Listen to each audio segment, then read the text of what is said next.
guys, welcome back to another episode of the Sheepdog Mindset. I'm Nick. And I am David. So we had some interesting things come up. We're going to go into another level of security, but I had some things happen at church that this past week that I wanted to kind of touch on because it's still in line with what we want to talk about. So basically, there's a lot of concern in with what's going on overseas and stuff like that. But also, there's a lot of churches that kind of have the mentality that they don't know what they don't know. Right. And I think what happens is, we tend to. There's a lot of people, a lot of churches, and a lot of leads, I guess, and pastors of the churches that believe in, that to use 100% of faith, and then that's what we're going to go off. And there's nothing wrong with that, but you don't know what you don't know. Right. And you got to understand what is our mission? I mean, as a church, what is our mission? It's to bring the gospel to everyone. And not everybody is a believer like we are, and we want them to be. And what we're essentially going to have to do is we're going to have to invite the wolf to dinner potentially, but we don't know who that is. The wolf wears sheep's clothing and will get in and try to take us over in any way that they can. So it's kind of a difficult line to walk to decide where's our outreach going to go, and how much are we willing to trust in just blind faith? Yeah, and I think when we don't know that, and there's nothing wrong with 100% using, having 100% faith in that's what's going to protect you. But the thing is that you got to have a plan. You got to have some sort of resources and all that. So, I mean, Jesus had a plan. He had his disciples, like, what were you talking? You were telling me. They carried swords, which is not a common thing. Jesus even said, "Go and sell your cloak and buy a sword." It was not that he was himself. Just if that was the plan, I'd just go buy a lottery ticket, put 10 days into prayer, and be a millionaire. That's not how it works. You have to meet Jesus halfway, and if you do what his plan is, and he wants you to succeed in that plan, then you will. And if he does not want you to succeed in that plan, then it's going to go the way that he wants it to go. But I think blind faith is something I think is kind of misread. Blind faith is having faith without proof, without having a burning bush that you can sit down and talk with. That's blind faith. Blind faith is not, I'll just pray for things to go my way and therefore they will. And I think we face that at several churches with really educated people that kind of feel that way. Right. And remember, guys, our passion and our main focus has been providing or training people to protect their churches and the private schools attached to those churches, because now you got, a bunch of kids. But our main thing is we want to empower people to be able to protect themselves. And I think sometimes we don't focus. We focus on the faith. We focus on spreading the word of Jesus, and that's what our first goal is. But I know I'll give you a little backstory. So I was at my church, and they were talking about we're big on starting churches and helping to start churches all over the world, and the number one priority or the primary has always been, like, white and black, primarily churches here in the U.S. But they wanted to focus more on other ethnicities or even other people coming from other religions. And immediately my mind went to the security aspect. I mean, that's how I'm wired, right? So God gives us talents. He gives us, things individually that we can use to help his kingdom. And my mind immediately went to security, immediately went to, okay, if we're going to open up our structured security, meaning we're going to invite more people in, right, then we need to up our physical security. And that's where my mind goes a lot, and it's hard sometimes to kind of combat that. But it's, to me, if we want to open up and want to invite more, I think what happens is you draw more attention by those that don't agree or that may have other evil concerns with it, i.e. what's going on overseas. And unfortunately, it's already here. It's here in the U.S. Right. A lot of people don't understand that all that stuff has been here for years. I mean, just as an example, the 9/11, those those individuals, those monsters, those evil beings that did that, the most horrific thing possible, had been here for years, studying here in the U.S., Right. learning how to fly planes, learning how to infiltrate the security with whatever they needed to complete their mission.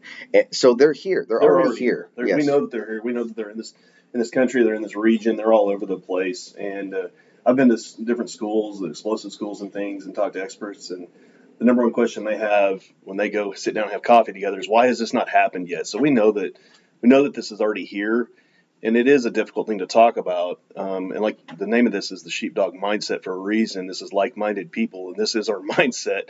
And whether it's a gift or a curse, I can't go sit down in a restaurant and not check out every person around me. And that's just the way, like he said, we're wired.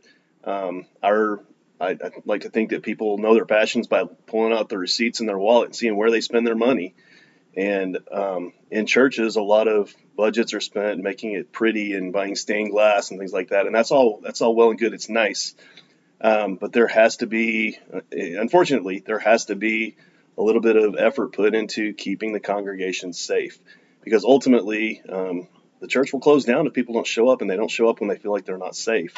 So when you talked about the aspect of bringing in, especially other belief systems, no matter what you think war is caused by, no matter what you believe, a lot of times it does revolve around religious beliefs, whether that's the facts or not. That's what is the forefront of the discussion.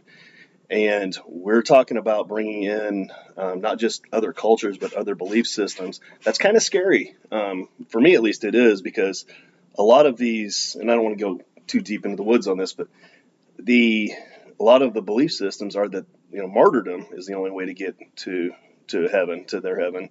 And martyrdom is to kill us, is to kill Christians. And I don't want to offend anybody by that, but that's just, when you talk about the teachings of Muhammad and where this stuff came from, it's not the same belief system that we have as Christians. We believe that Jesus died for our sins and rose, and he paid that ultimate price for us. We don't believe in martyrdom or living a righteous life as a way to get to eternity.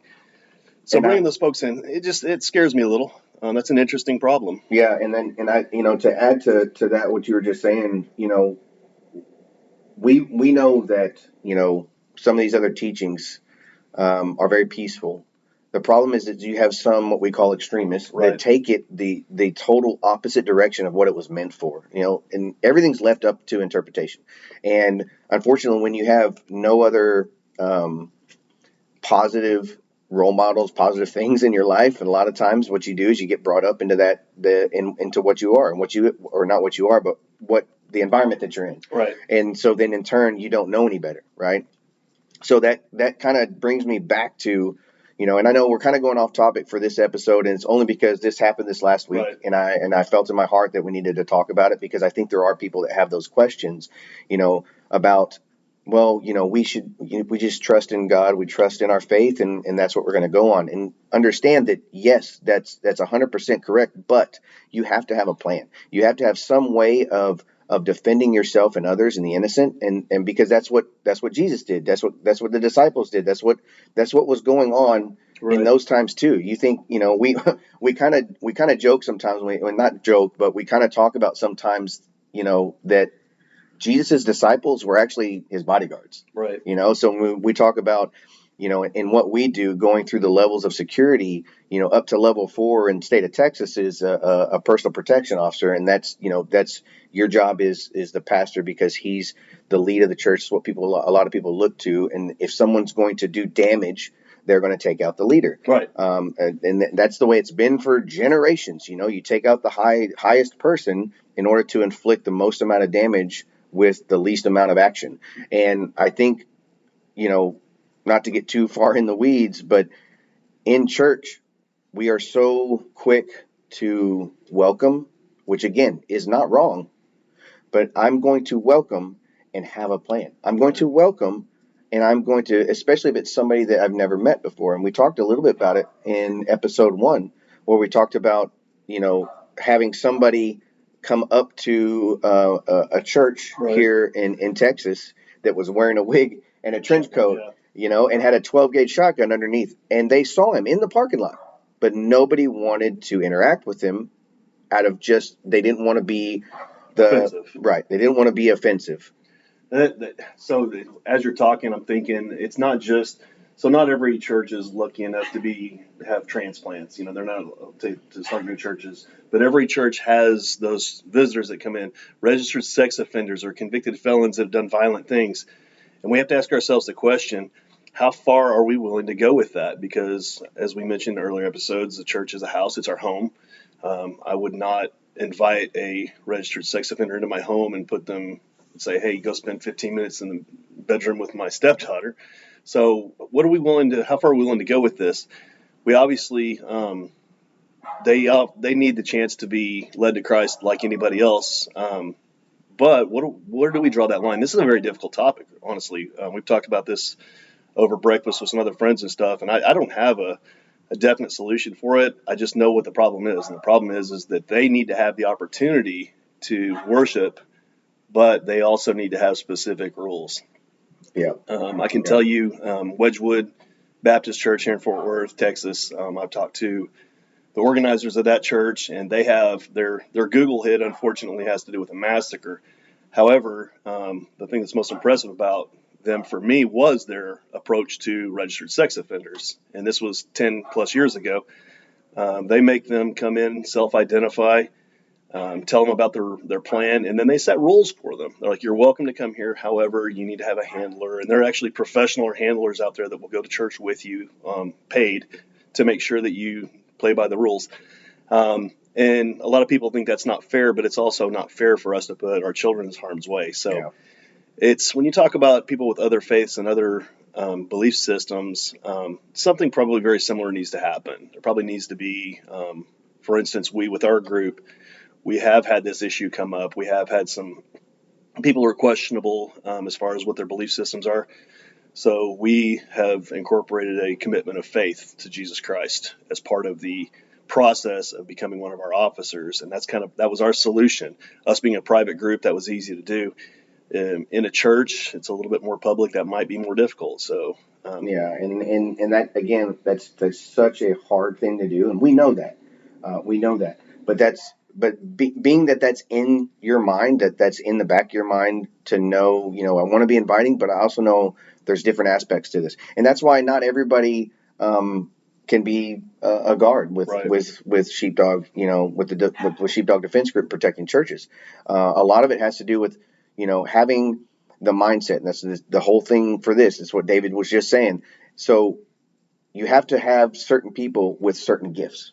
God gives each of us gifts, and going back to, like, I know my gift has always been in this realm, right? And I don't try to overstep or step outside my area, I guess, and trying to understand that immediately whenever things start, when people or the church starts inviting more people in, and more people that would be or could possibly be threats or cause harm, or maybe they're fine, but that's where my mind goes, is to make sure that they are vetted in a sense, but it's still being inviting, still doing that, but still taking the steps necessary to make sure that this person is coming here with the right reasons, and not coming here with some other sort of intention.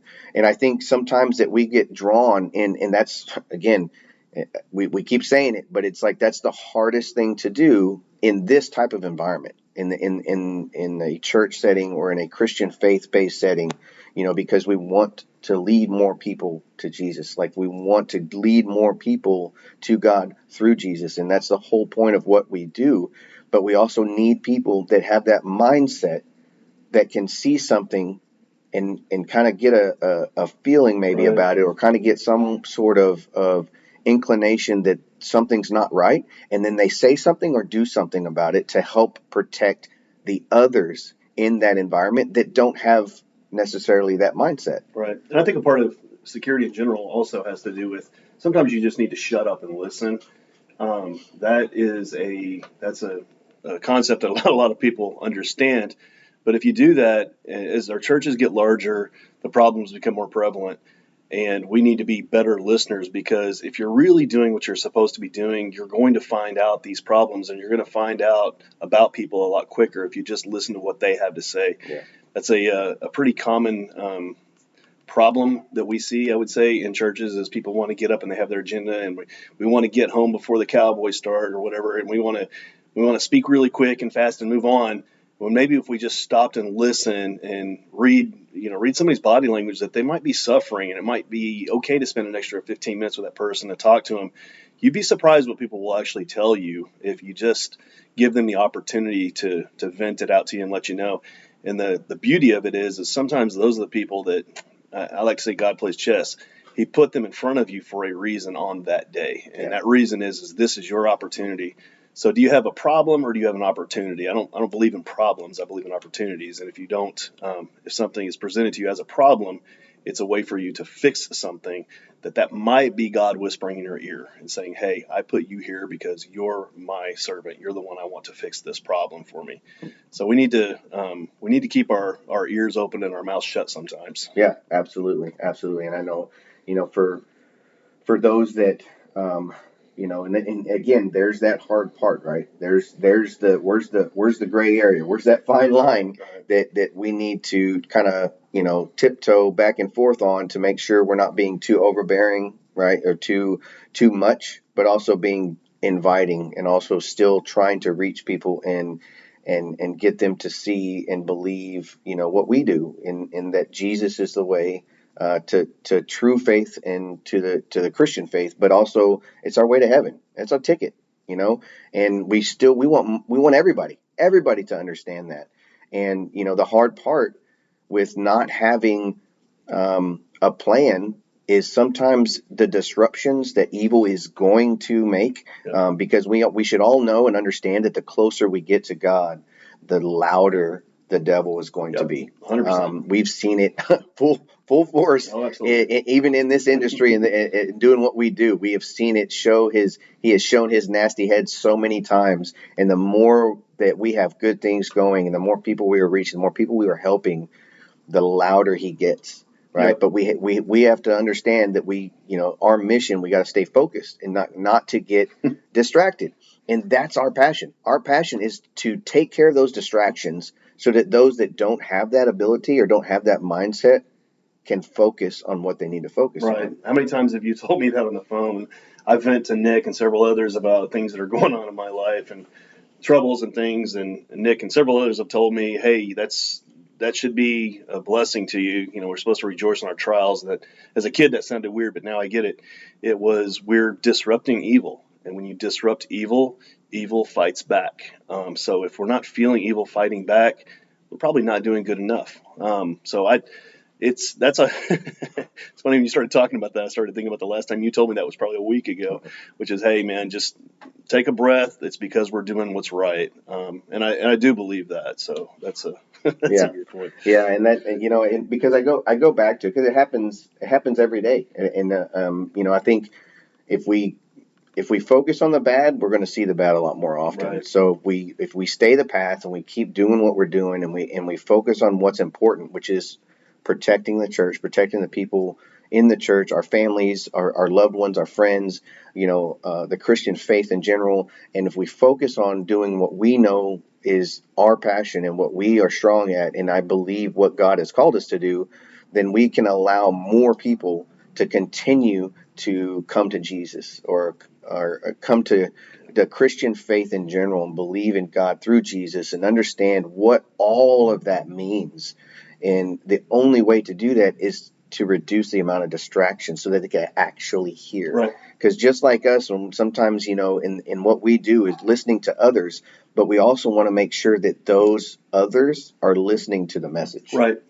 That's our whole point. That's our whole reason to be, is evil is going to try to come in and disrupt us from listening to the word. It's being delivered to us on a Sunday or Wednesday or whenever it is that we're going to worship. And evil is going to do anything they can to make sure that word is not received, because that's another soul saved when it is. And not only do we work as disciples ourselves, but we work to make sure that the people coming in can hear the word. And that's really the whole reason we do what we do. If you really want to get right down to it, we are stopping disruptions. Yeah. Yep. And that's our main focus and going. Like I said, I mean, this we were going to start talking into another, I guess, segment of physical security in the church, but this last week, I really feel that God laid this on my heart to talk about, because it's something that needs to be talked about. Because I think when this happened, I had a lot of people, and because we had church, and then I had my men's group that we meet every Sunday, and we kind of talk about life, and we talk about things, and we're all from different backgrounds. That was one of the things, I brought up that was my concern. That's where my mind went immediately. Like, the more inviting and open we are, then we need to reinforce our physical security, because the more open we are, the more likely that evil will sneak his way in. Right. And we have to have a plan. We have to have some sort of plan and be ready for when that happens. And during those talks, it really opened my eyes out to, because I'm not a salesman. We are not salesmen here, okay? And not one bit are we trying to sell used cars or do anything like that. We just really are passionate and really believe that what we teach and what we're behind, that's why we kind of put it out there. And when I kind of explain that to the guys in my group, it's like, well, maybe that's in your heart, because maybe you should start pushing. Maybe you need to have these conversations more, because I think people don't know what they don't know. Right. And if we don't have those conversations, then how are they going to be informed at all? Because their mind doesn't go to where ours goes, Right. And because, like I said, my men's group is filled with all kinds of different backgrounds, mechanics, business guys. I mean, blue collar, white collar, all kinds of stuff. I'm the only one that's in law enforcement, was in the military, or that had any kind of experience in that way. And I was the only one that went that way. I had a lot of guys that were open to the concept. Yeah, let's do it. Let's invite more people in. Let's reach more people. Let's reach all this and all that. And I'm like, hold on a second, pump the brakes. Let's think about how we're going to do that. Because I'm absolutely in agreement with that. We absolutely should. I would have disagreed with you 2 weeks ago, but in listening, I do somewhat agree with that. If you look at the reason we've been successful to date is because of passion is contagious. People, they get to know us and they see the passion that we put into this, and they end up it's grown because of that. But you're right that people don't understand what they don't understand. And I'm looking back, like while you're talking, I'm looking back over scripture in my head, and Jesus walked and he found disciples and they saw his passion, and he had a small group, and then there came a time when he sent his disciples into the world to go perform miracles and to do things like that. And I'm kind of feeling in my head now, maybe that's Jesus reaching out and trying to explode his ministry. Well, that is what he was doing, and we've never done that. That might be kind of where we're headed with this. That maybe that's why God put that on your heart, because literally while you were just talking, it struck me. Maybe we do need to push a little bit harder, to let people pull back the curtain and let them see what's going on. Not just every time the headlines show a mass shooting at a church or a school or at a mall or something like that. That's when my phone rings. But when things are good, people forget about it because evil's not being loud enough at that time. So maybe we do need to push a little harder. And hopefully you guys listening to podcasts like this will understand that and help us spread that kind of word. And I think this is a good episode. Yeah, I think it was a good little segue we took. Yeah, like, again, this was not scripted. This was not. We literally probably talked 5-10 minutes before we were going to start filming the podcast, and I'm like, something. I've got something I need to get off. I got something that I'm feeling needs to be put out, and this is it, guys, because this is where it comes from. It comes from our heart. It comes from our passion behind it. It comes from our need to protect Christians, to protect the Christian faith, but to protect our churches, our families, our friends, our loved ones. Heck, even people that we don't know. People that maybe that's their first time to come to church. We want them to have a good experience. We want them to hear the message, because we should all know in this world that God speaks to us in the most inopportune times, and we have to be able to listen, because He knows there's a plan. God has a plan. Why don't we have a plan? Why don't we have a plan to protect ourselves, to protect others, and to continue providing that faith, that worship time, that time for you to connect with God, with Jesus individually, Because I know a lot of us, and in church is church. Church can be anywhere. Church can be in your house. It can be anywhere. But a lot of people come to church to that's their time. Right. And you see a lot of people like during the worship time, the singing and everything's going on, and that's when you see people start crying. You see the things come out because they're actually getting in connection Right. with God at that time.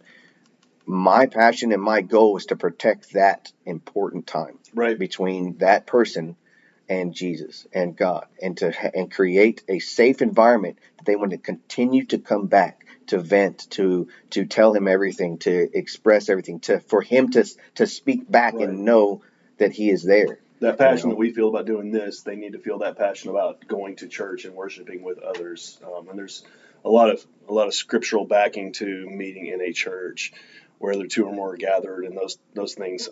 It is important that everybody be able to worship, but if you're able to worship as a congregation, you should do so. Yes, because in the way that we're built to be in community with others, Right. it gives them the opportunity to get involved with the church. If they feel safe and they feel that that's an environment that's inviting, but they feel safe in, and that they can connect because there's no other distractions, they intend more likely to get involved with the church, Right. the kids ministry, the outreach programs, anything that the churches normally do with reaching others that don't normally have the opportunity to come to church. But to have that environment, to create those plans to do that, Right. they got to be safe. Well, I think to circle back to what we talked about in the first place, which was bringing new worshipers in. I think kind of the solution we came to in this was that yes, we should allow for that, but the main focus needs to be that we need to have a plan for that. Not only a plan for what time they're going to meet and what the budget is and what the buildings are going to look like, but what is our security going to look like to keep people safe in any church that we're a part of.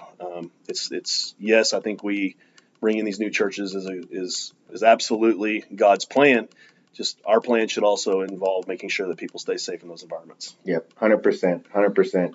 And just to kind of give you an all around about this, and this again, this was something that just kind of came on. It's something that I slept on the other night, in trying to, what is it that what am I needed to tell everybody? What is God trying to get out through me? And after having a conversation with David, I felt like this we should kind of take a little slice of our episodes and getting in through the actual security and what it is, and talk about this because it's something that needs to be talked about. And now, this is not the end of it. This is just an emphasis on what we do, and this is why we do what we do, because just like he was saying, with the plan to have a building, to plan to do these outreach programs, you should have a plan for security. Because if you're not safe and you don't feel secure in your church, then you're less likely to get the amount of people in and stay in order to get those outreach programs started or to continue growing. I think in order to continue to grow, people want to feel safe. And especially now more than ever, and I've said it before, the Christian faith is under attack. Yep. Now more than ever. You can go anywhere in the United States and you can see that. You can go anywhere on the fake news or whatever you believe, whatever you watch, and see that, right? We have to be able to make these, or should I say, we have to be able to have these conversations. That's plain and simple. We need to be able to have these conversations because, again, you don't know what you don't know. And we want you guys to be informed. That's the whole reason we started this podcast, is we want you guys to be informed. That's it. Plain and simple. And I would say it's time for us to get loud. I'm tired of the closet Christians. I think that when we have people going into schools and forcing kids to learn about transgenders and things like that, but we're not allowed to pray with kids. I taught school forever ago, 99. And I was told that if I went to pray at the pole, I'd be fired. And at the time, I was young enough where I was like, I care about my career more than my morals, so I'm gonna do what they said, and I'm just not gonna show up. Today, I would stand up there and say, then fire me. I don't care, fire me. We need to, as a community, we need to start getting loud about what it is to be a Christian, our rights to be Christians, and our rights to worship, and our rights to pray in public.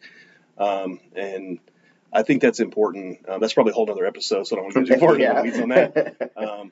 But we need to, as we're bringing in these other churches, we need to be loud about what it is that we believe and not allow something from the outside to come in and do what evil does.